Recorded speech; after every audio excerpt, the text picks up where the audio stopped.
Setelah masuk waktu sholat, kemudian haid datang.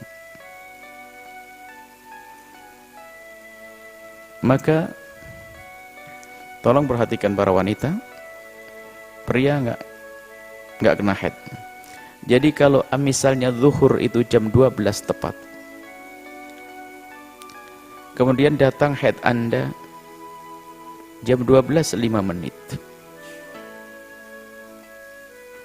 artinya di waktu zuhur Anda sempat menemui zuhur dalam keadaan suci. Zuhur jam 12, Anda masuk waktu zuhur dalam keadaan suci.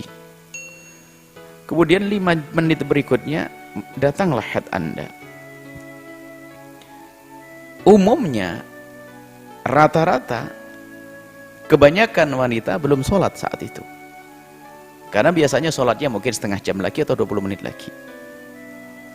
Maka bagaimana hukumnya jika ada wanita keluar darah haid setelah masuk waktu sholat? Kalau keluar darah haid setelah melaksanakan sholat, nggak perlu dibahas. Misalnya habis sholat duhur kemudian keluar darah haid, duhurnya sah. Sekarang bermasalahnya adalah masuk waktu duhur, belum melakukan sholat, bagaimana kisah sholatnya? Yang jelas pertama, dia tidak boleh sholat lagi saat itu karena sudah ada haidnya. Sebab haid adalah termasuk penghalang sholat. Akan tapi bagaimana sholat? Dia sudah masuk waktu zuhur. Maka disebutkan dalam teksnya di sini, fikih praktis, insya Allah segera bisa dimiliki nanti kalau sudah selesai perapiannya. Jika Anda masuk waktu zuhur dalam keadaan suci, dalam tempo yang cukup untuk melaksanakan sholat, maka nanti setelah Anda suci, Anda wajib mengqadha sholat zuhur yang Anda tinggalkan. Karena lazimnya begini, hendaknya seorang waktunya waktu muassa. Kapan waktu zuhur tiba, maka dihimbau siapapun dari kita hendaknya melaksanakan. Karena waktunya memanjang, muassa itu bisa mundur di pertengahan, bisa di akhir. Yang jelas wanita itu kalau seandainya dia melakukan sholat zuhur, dia bisa. Cuman dia belum melakukan sholat zuhur. Belum sempat melakukan sholat zuhur, tiba-tiba datang haid. Maka wajib diqadha nanti. Cuman dia tidak dosa. Karena wajib dalam istilah fikih, wajib muassa, wajib yang waktunya itu luas, bisa untuk digunakan melakukan kewajiban tersebut dan ditambah yang lainnya. Bahkan misalnya dia punya utang duhur 4 kali duhur. Setelah melaksanakan sholat duhur, dia bisa digunakan untuk utang duhur. Namanya wajib muassa dalam istilah fikihnya, usul fikih. Nanti ada wajib mudhayyak, itu waktunya pas, nggak bisa digunakan yang lainnya. Contoh puasa. Kalau kita punya utang puasa sehari, nanti diqadha di bulan Syawal, ya sehari itu nggak bisa digunakan untuk puasa 2 hari atau 3 hari, nggak bisa. Sehari ya sehari. Baik, ini bahasan masalah usul fikih. Nah, jadi kalau ini nggak masalah karena tidak dosa. Bahkan kalau seandainya sudah 1 jam belum sholat duhur, karena diperkenankan dia menunda duhur sampai waktu menjelang waktu tahrim. Di pertengahan sah, menjelang akhir juga sah. Yang penting jangan sampai sholat duhurnya keluar daripada waktunya. Maka ini aman, tidak ada masalah, insya Allah tidak dosa. Biarpun tiba-tiba Anda belum sholat, tidak dosa. Yang kedua ini, pembahasan yang kedua, haid berhenti pada waktu sholat. Ini harus waspada. Haid berhenti pada waktu sholat, artinya begini. Seorang wanita dalam keadaan haid,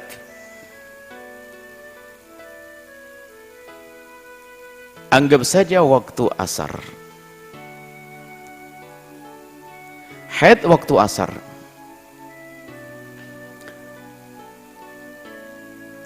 Kemudian suci.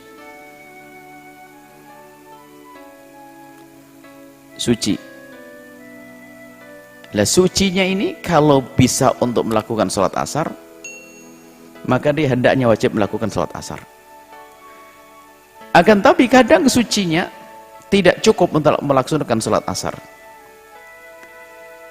yaitu baru suci, alhamdulillah suci. Ngelihatnya alhamdulillah suci itu waktu asar. Tidak lama kemudian azan maghrib. Azan maghrib. Maka bagaimana kisah wanita semacam ini? Maka karena dia sempat suci di waktu asar, biarpun hanya sekedar untuk cukup takbiratul ihram untuk Allahu Akbar, maka sholat asarnya wajib diqadha dan dia tidak dosa. Contohnya juga Isya. Nah ini yang dosa, ini contoh yang dosa. Contoh yang dosa adalah wanita sudah suci tidak bergegas melakukan sholat, sementara kalau melakukan sholat sangat cukup. Dia teledor sampai masuk waktu sholat berikutnya, maka dosa dia. Ini banyak terjadi adalah jika terhentinya darah haid itu di malam hari. Tanggung, nggak biasa tahajudan. Jam 3 dia ngerasa sudah berhenti darah. Dan harinya memang hari berhenti. Dan dia tahu darahnya berhenti. Jam 3 sampai subuh kan 1,5 jam. Apa katanya? Tanggung nanti aja sekalian subuh. Dosalah wanita ini, hati-hati. Maka biarpun di tengah malam, dia wajib mandi besar, kemudian dia melakukan sholat Isya. Karena apa? Dia suci dalam keadaan, dia suci menemui waktu Isya. Tapi jika dia menemui waktu sholat nggak cukup untuk sholat, nggak dosa. Yaitu tadi, habis suci, belum sempat wudhu, belum mau mandi, belum sempat, tiba-tiba sudah masuk waktu sholat berikutnya. Jadi wahai anak-anak putriku semuanya, kalau misalnya haidmu berhenti di tengah malam, jangan nunggu subuh, sebab waktu itu sudah wajib melakukan sholat Isya. Wajib melakukan sholat Isya. Jangan dikuasai oleh rasa malas. Wah saya gini dingin tidak kuat, nggak ada urusan dengan dingin, ada tayamum. Kalau memang dingin betul nggak kuat, gemetaran, sakit, maka bisa tayamum. Yang jelas sholat harus dilaksanakan waktu itu. Kecuali jika darah haid itu datang, nggak cukup untuk sholat, maka nanti diqadha. Setelah masuk sholat, waktu sholat yang lainnya diqadha, suka-suka qadhanya. Seperti ini. Jadi penegasannya adalah bagi wanita yang sudah terputus darah haidnya, sementara masih cukup waktunya untuk sholat, maka hendaknya segera dia mandi dan melakukan sholat, dan jangan teledor dalam hal ini. Wallahu a'lam bishawab.